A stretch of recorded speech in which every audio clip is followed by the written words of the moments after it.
Hey there everyone, Woniya here from season 6 of Alone, and we've had this long stretch between episodes 4 and episodes 5, and I was really hoping to get some more content out between. I've been doing a little bit of filming, but I've been really distracted because I've been traveling in Alaska, which has been amazing on so many levels. So one thing that's been incredible is that the environment up here has been so similar in a lot of ways to my time out on Kuneve or Tuneve, which is Dene for what we call the Great Slave Lake.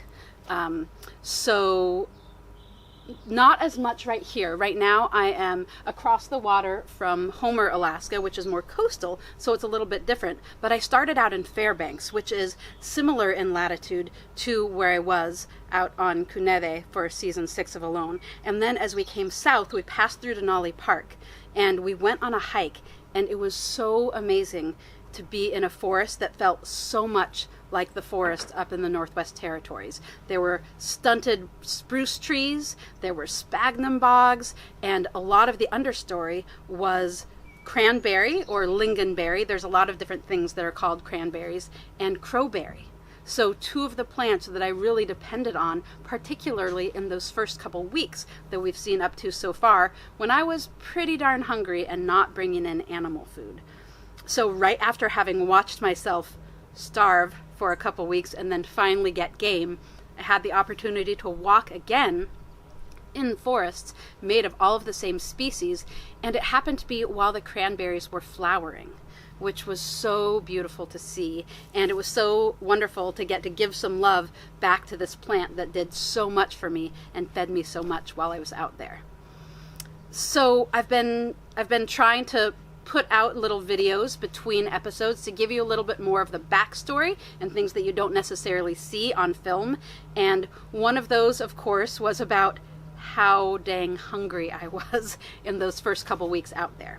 So I talked about it in a little bit more detail before, but I was putting so much energy towards fishing, but my spot was just incredibly shallow water all around, and there just were no fish that shallow. So I was on this amazing lake which has world-renowned fishing, but my particular spot was so shallow it wasn't happening. Still, every day I was going out and I was, trying every different combination of lures that I would tie with paracord, and lures that I made from an old Pepsi can that I found, and weights and floats and every different combination, no dice.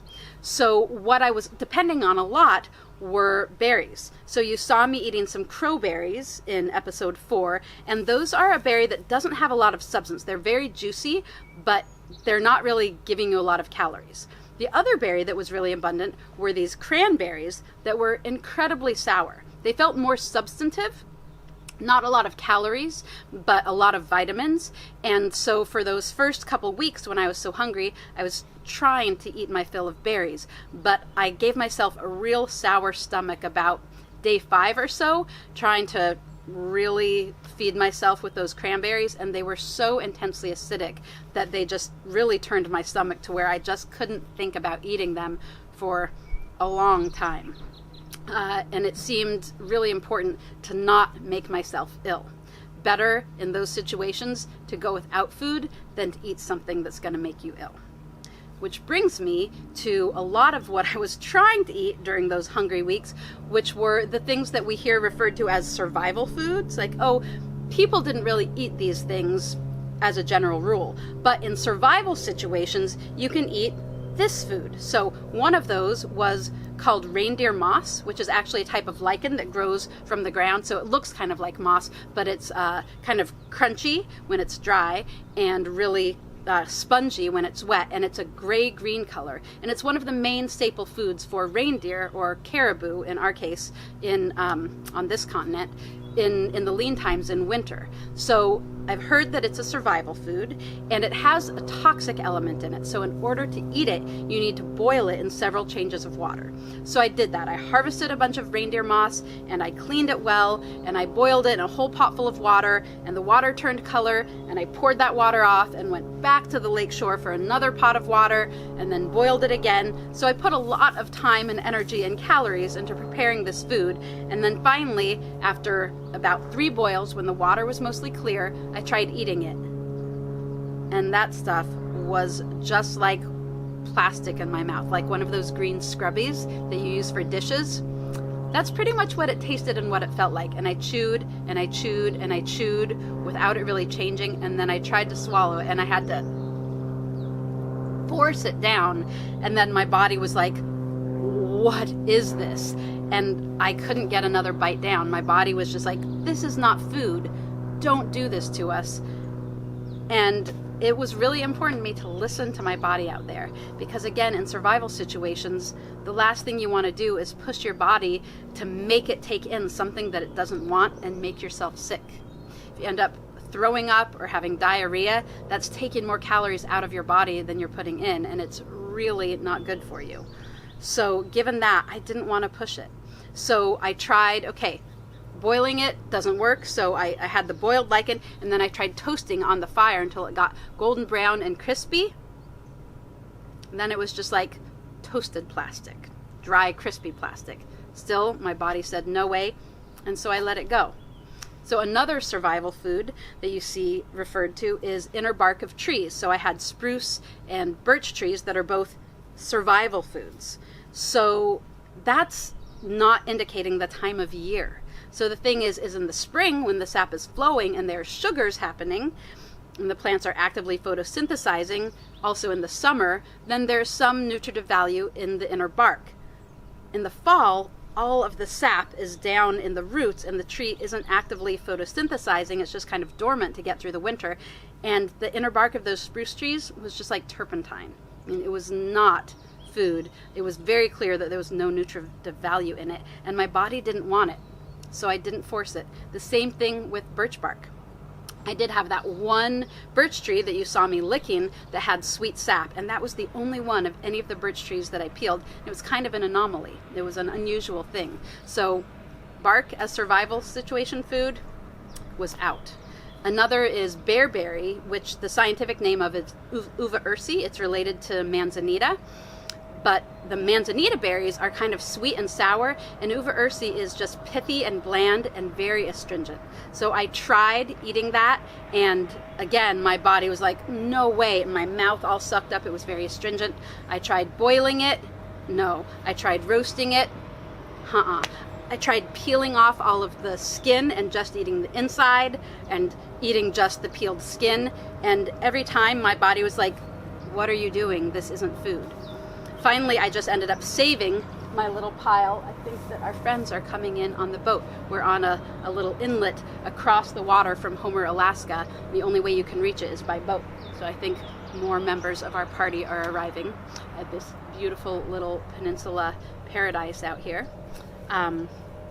Anyway, I stored my Uva ursi berries in my shelter, and when I had anything else edible in there, like rose hips or cranberries or crowberries, the mice would come in and nibble on them. Uva ursi berries, the mice didn't touch. They never touched, which just kind of reinforced the idea that they're not really of food value in the ways that I was preparing them or the time of year that I was harvesting them. So most of my survival food options weren't working.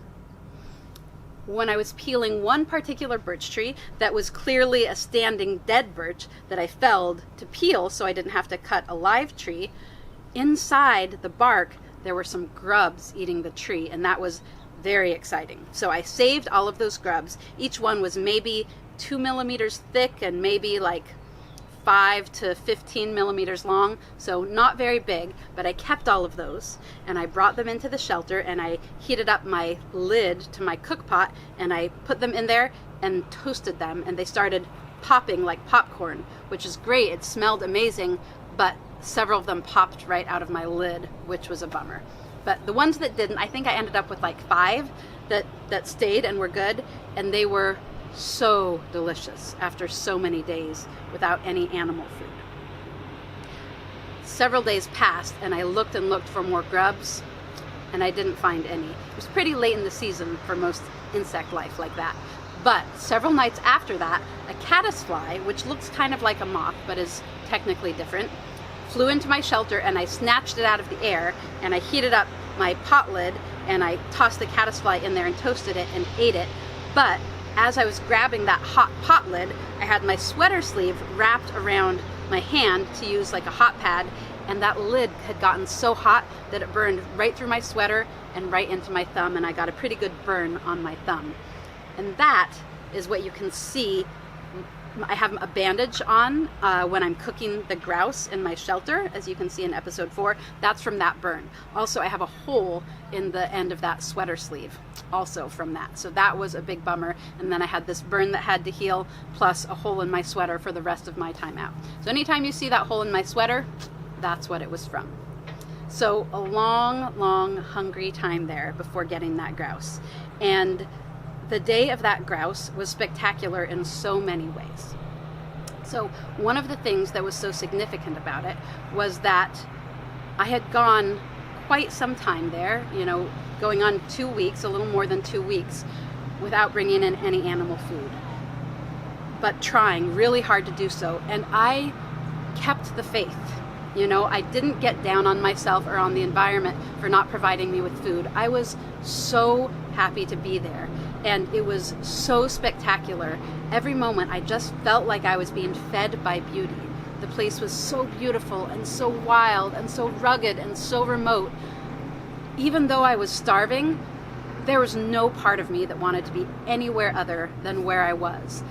I was just living on beauty, and I was giving my gratitude back to the land every day in so many ways. I was singing the sun up in the mornings and down at night and talking to the sun and giving my gratitude for it. I was singing to the water when I went down and filled my pot.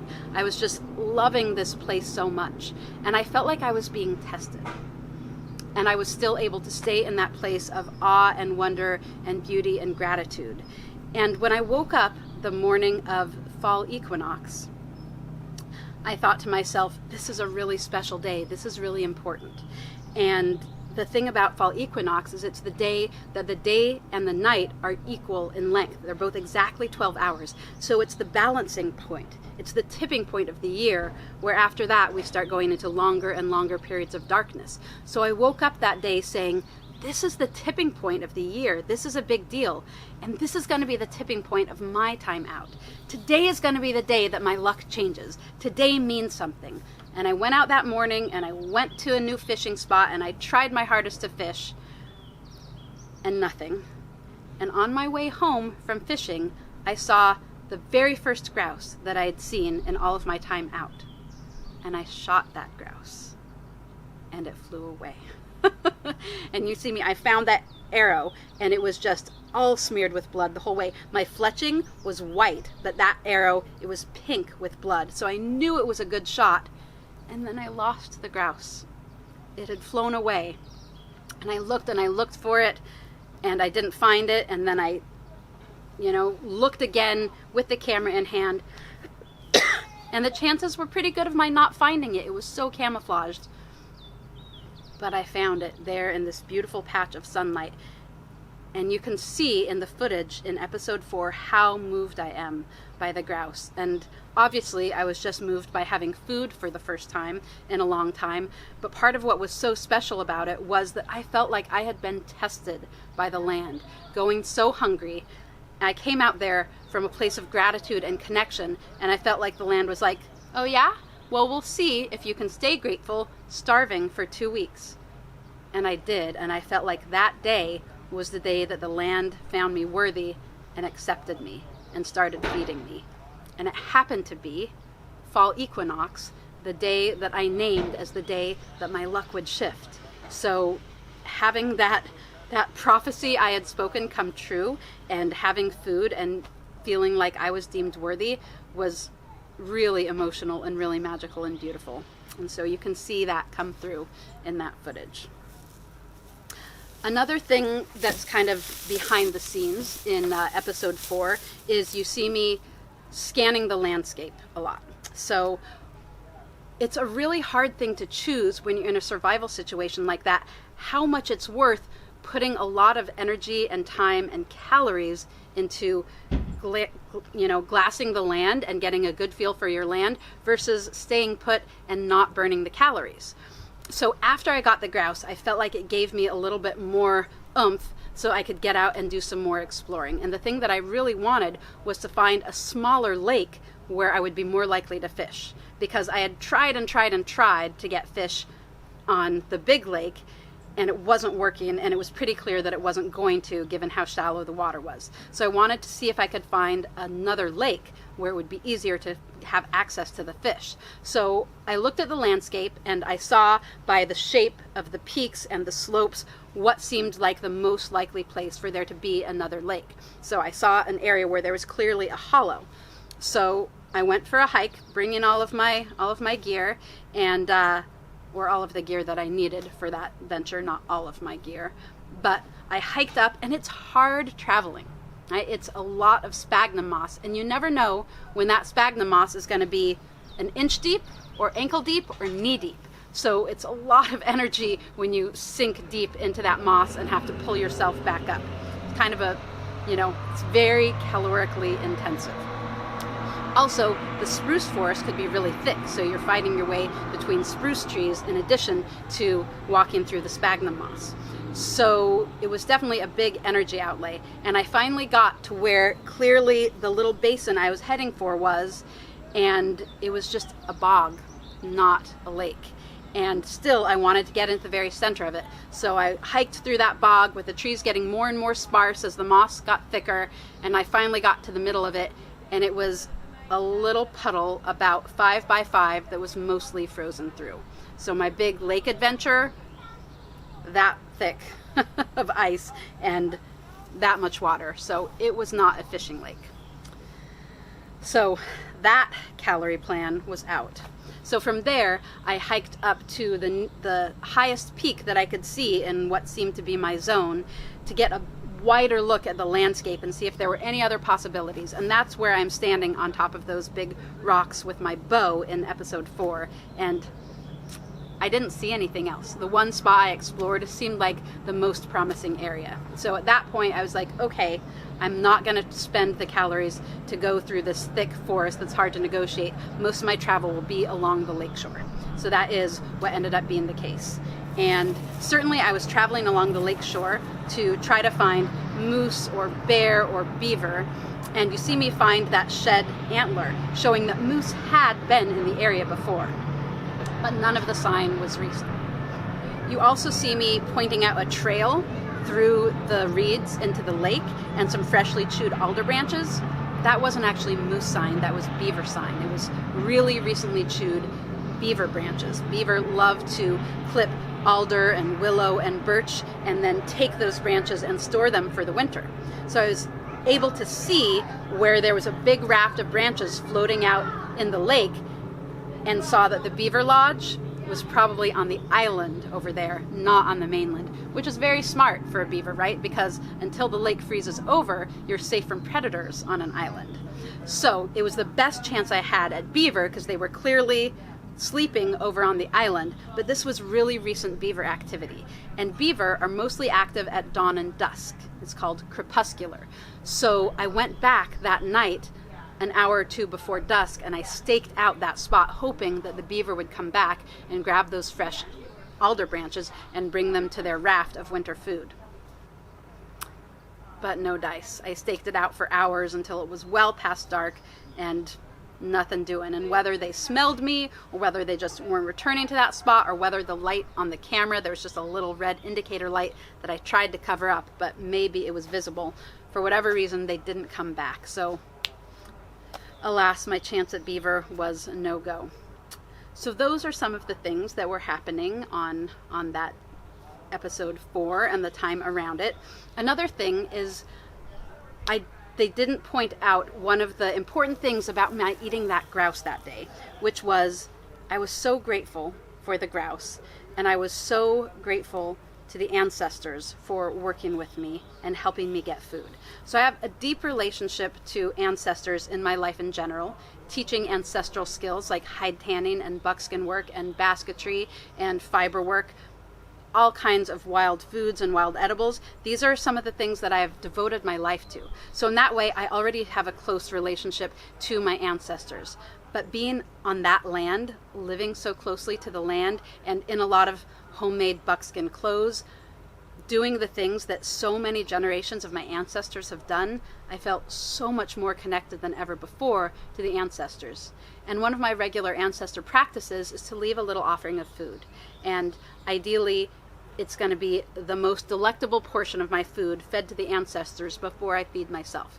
So when I ate that grouse, I made a little offering to the ancestors of a piece of the grouse liver, because the liver and the kidneys and the heart are some of the most nutritious and most delicious parts of animals, particularly wild animals. So there's a little brown thing on my hearthstone when you see me cooking and eating the grouse, and that's a piece of the liver. That was an ancestor offering, which was a very important regular practice for me out there whenever I got food.